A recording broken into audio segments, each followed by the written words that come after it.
soothing story time.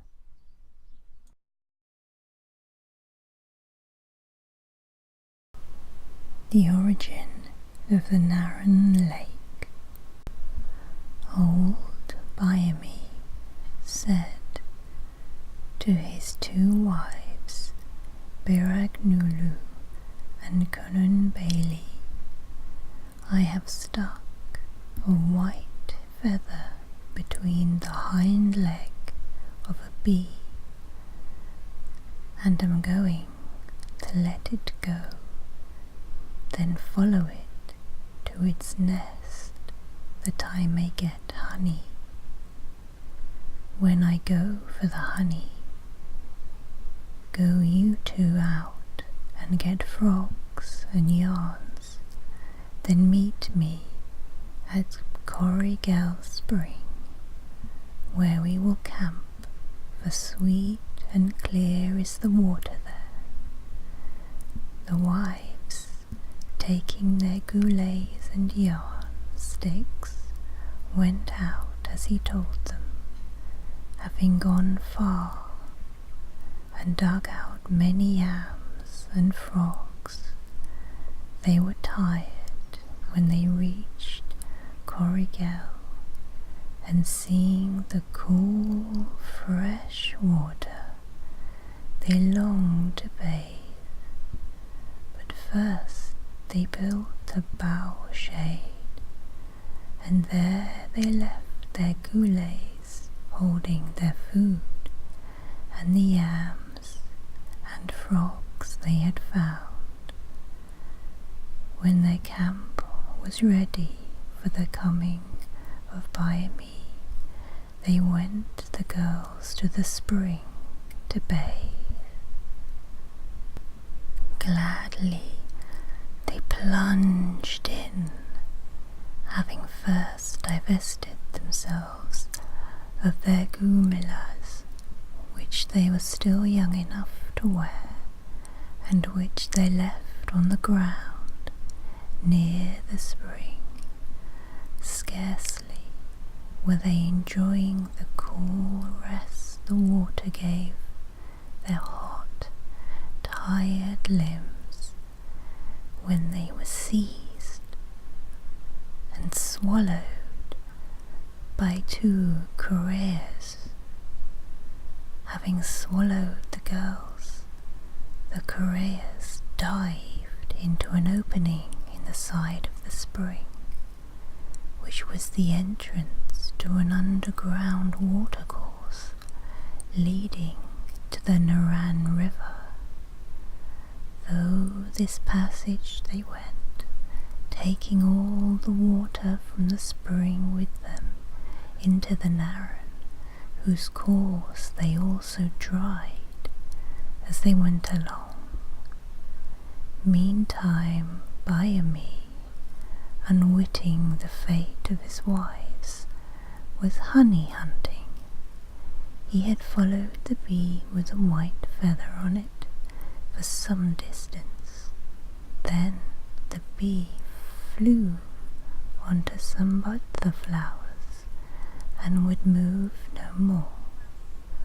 Byami said, something has happened, or the bee would not stay here and refuse to be moved on towards its nest. I must go to Corrigal Spring and see if my wives are safe. Something terrible has surely happened. And Byami turned in haste towards the spring. When he reached there, he saw the bough shed his wives had made. He saw the yams they had dug from the ground, and he saw the frogs.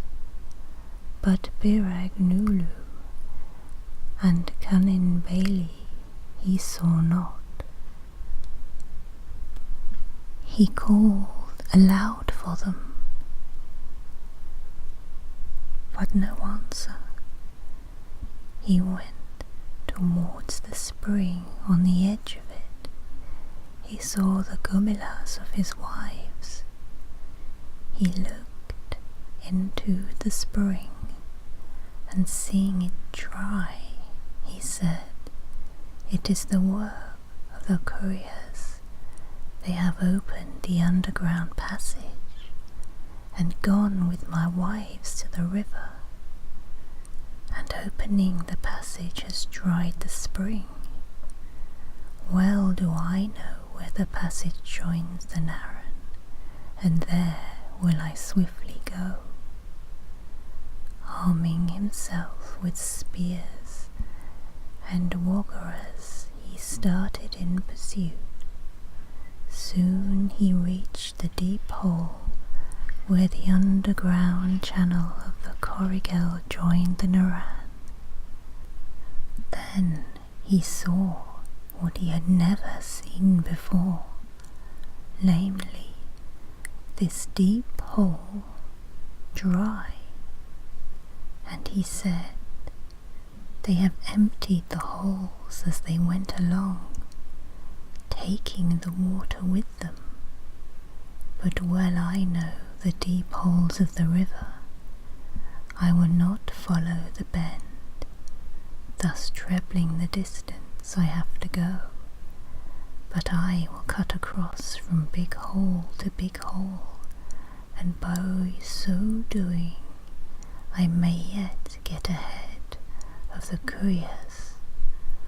On swiftly sped Bayami, making shortcuts from big hole to big hole, and his tracks are still marked by the Morilla ridges that stretch down the Narran, pointing in towards the deep holes. Every hole as he came to it he found dry, until at last he reached the end of the Narran. The hole there was quite wet and muddy.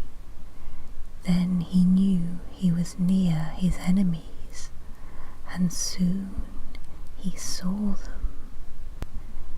He managed to get, unseen, a little way ahead of the couriers. He hid himself behind a big deal tree. As the couriers came near, they separated, one turning to go in another direction. Quickly, Bayami hurled one spear after another, wounding both couriers, who writhed with pain and lashed their tails furiously, making great hollows in the ground, which the water they had brought with them quickly filled. Thinking they might again escape him, Bayami drove them from the water with his spears, and then at close quarters he killed them with his woggeras. And ever afterwards, at flood time, the Narran flowed into this hollow which the couriers in their writhings had made. When Bayami saw that the couriers were quite dead, he cut them open and took out the bodies of his wives. They were covered with wet slime and seemed quite lifeless, but he carried them and laid them on 2 nests of red ants. Then he sat down at some little distance and watched them. The ants quickly covered the bodies, cleaning them rapidly of the wet slime, and soon Bayami noticed the muscles of the women twitching. "Ah," he said, "there is life. They feel the sting of the ants." Almost as he spoke came the sound as of a thunderclap, but the sound seemed to come from the ears of the women. and as the echo was dying away, slowly the women rose to their feet. For a moment they stood apart, a dazed expression on their faces. Then they clung together, shaking as if stricken with a deadly fear. But Bayami came to them and explained how they had been rescued from the couriers by him. He bade them to beware of ever bathing in the deep holes of the Narran, lest such holes be the haunt of couriers. Then he bade them look at the water now, Buggira, and he said, soon will the black swans find their way here, the pelicans and the ducks. Where there was dry land and stones in the past, in the future there will be water and waterfowl. From henceforth, when the Narran runs, it will run into this hole, and by the spreading of its waters will a big lake be made. And what Bayami said has come to pass, as the Narran Lake shows, with its large sheet of water spreading for miles, the home of thousands of wild fowl. The end.